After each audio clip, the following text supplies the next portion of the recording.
Bonjour à toutes et à tous et bienvenue à ce premier cours de géographie de cette année de troisième. Alors il ne sera pas question ici de reprendre la totalité de ce long chapitre de géographie, y compris l'étude de cas que nous avons faite sur Toulouse, mais de retracer les notions essentielles de ce chapitre qui sont nombreuses, ainsi que les principaux repères spatiaux. Alors ce chapitre s'intitule Les aires urbaines. Donc, urbaines qui touchent aux villes, même si on va voir que les aires urbaines s'étendent quand même bien au-delà des villes. Une nouvelle géographie d'une France mondialisée. Donc là, ça fait écho à ce concept de mondialisation que vous avez étudié en quatrième en géographie.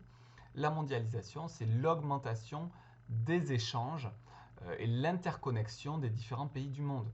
Le fait qu'il y a des parties en France qui sont particulièrement mondialisées, c'est-à-dire des parties qui sont très bien reliées au reste du monde. Je pense à Paris notamment. Paris qui est une grande ville touristique où il y a deux grands aéroports, etc. etc. Alors la problématique, c'est comment l'étalement des aires urbaines modifie-t-il le territoire et la vie des Français. Alors, ce qu'il faut savoir, c'est que en France, ces dernières années, les aires urbaines se sont agrandies. Elles se sont agrandies en termes de population. C'est le cas si on voit la population de Toulouse, qui a gagné 100 000 habitants en seulement 5 années. Et elles se sont aussi agrandies en termes de superficie. Comme vous voyez, progressivement, Toulouse s'est étendue sur la campagne et les communes alentours. C'est ce qu'on appelle l'étalement urbain ou la périurbanisation. Le fait que les villes s'étendent progressivement sur les campagnes alentours. Et alors, si on voit finalement les raisons de cette augmentation de population, là, eh bien on voit que pour Toulouse, c'est autant lié au solde naturel, c'est-à-dire le nombre de naissances moins le nombre de décès. Il y a plus de personnes qui naissent que de personnes qui décèdent à Toulouse.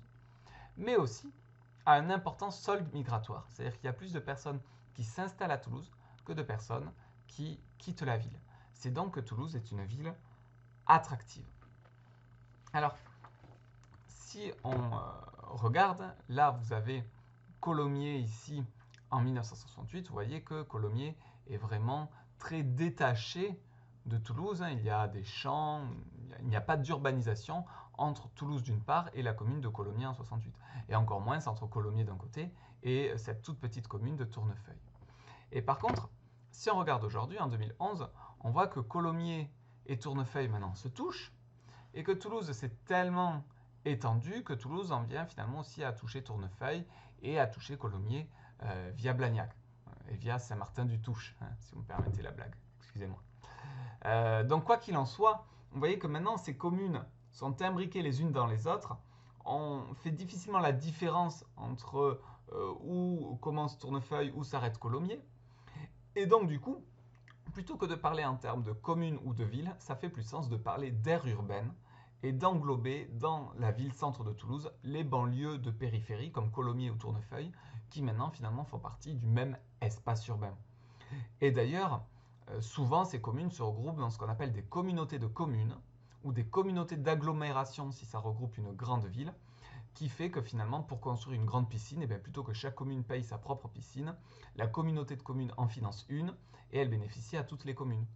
C'est le cas par exemple pour nous dans la communauté d'agglomération Castres-Mazamet. Plutôt qu'il y ait un hôpital à Castres et un hôpital à Mazamet, ces deux communes ont formé une communauté d'agglomération et ont construit leur hôpital un petit peu au milieu des deux villes. Donc voilà, c'est le principe des communautés d'agglomération, ou quand il s'agit de petites communes, on parle de communautés de communes.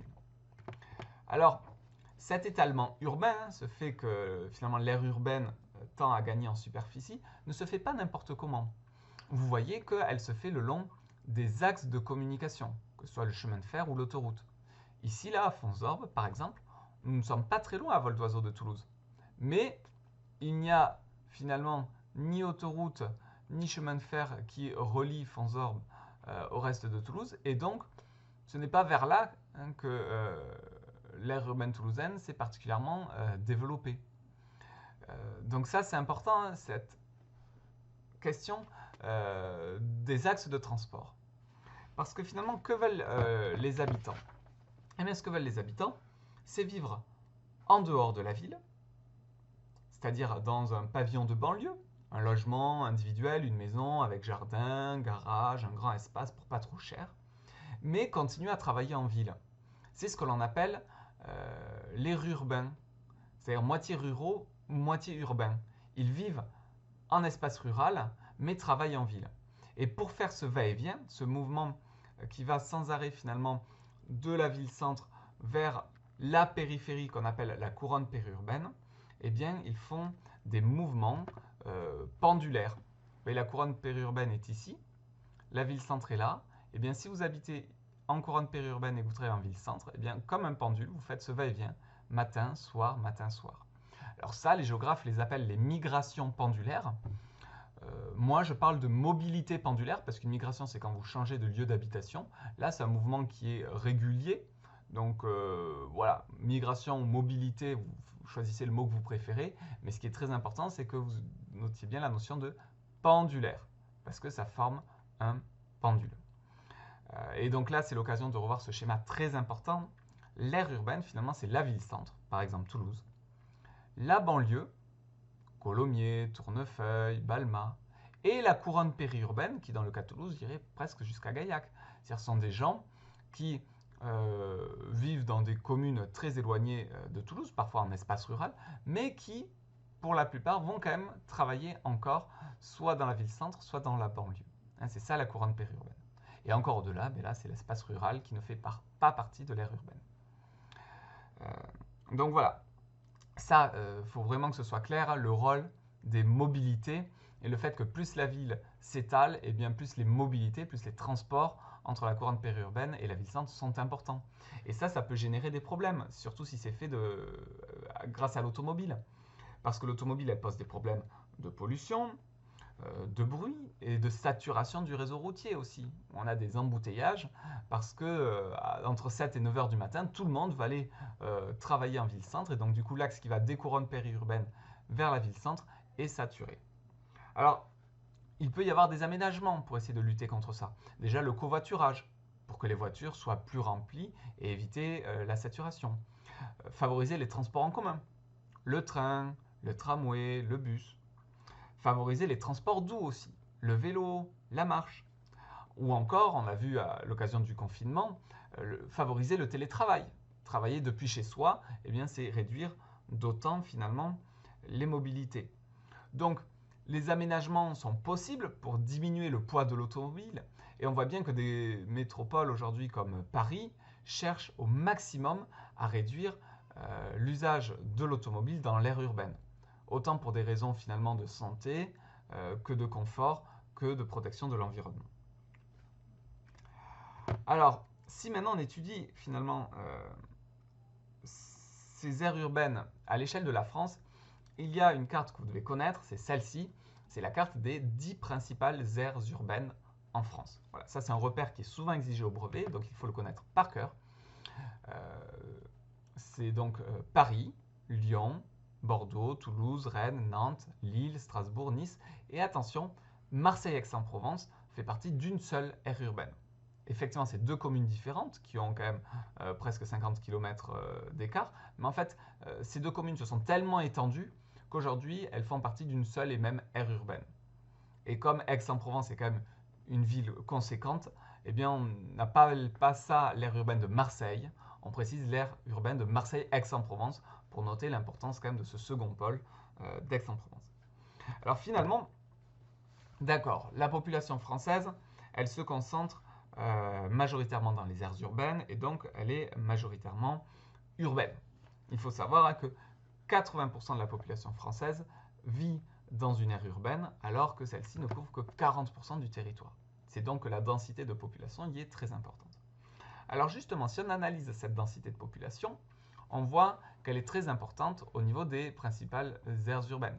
On reconnaît Rennes, Nantes, Bordeaux, Toulouse, Montpellier, Marseille, Lyon, Paris, Lille, etc. Mais pas que. On remarque aussi que les littoraux sont généralement des espaces assez densément peuplés.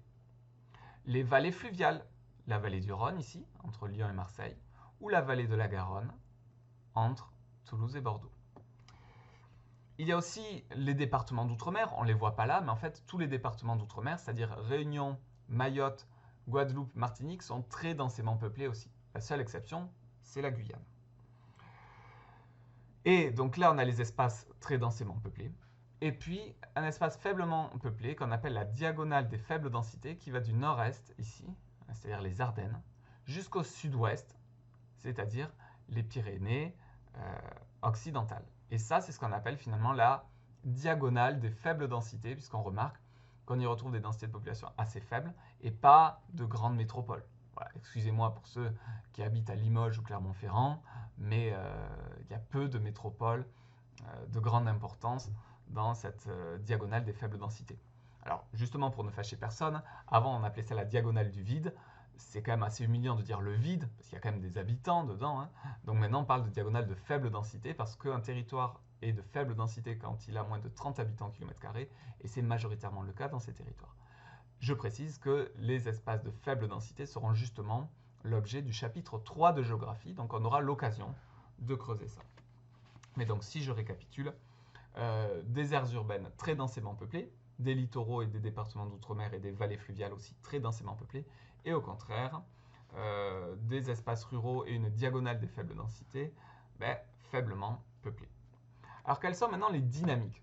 Eh bien, on voit que alors que certains territoires sont assez peu densément peuplés, je pense au sud-ouest, eh bien ce sont quand même des territoires dynamiques. Si on résume au maximum, on peut dire qu'il y a une vague migratoire qui irait des régions du nord-est vers l'arc littoral allant de la Bretagne jusqu'au sud et qui remonterait ensuite jusqu'à Lyon. Vous voyez ici, vous avez un arc attractif et là, au contraire, des régions qui se vident. Bon, et Paris obéit à une logique un peu différente, mais donc on va exclure l'aire urbaine parisienne. Alors pourquoi rejoindre finalement cet arc littoral?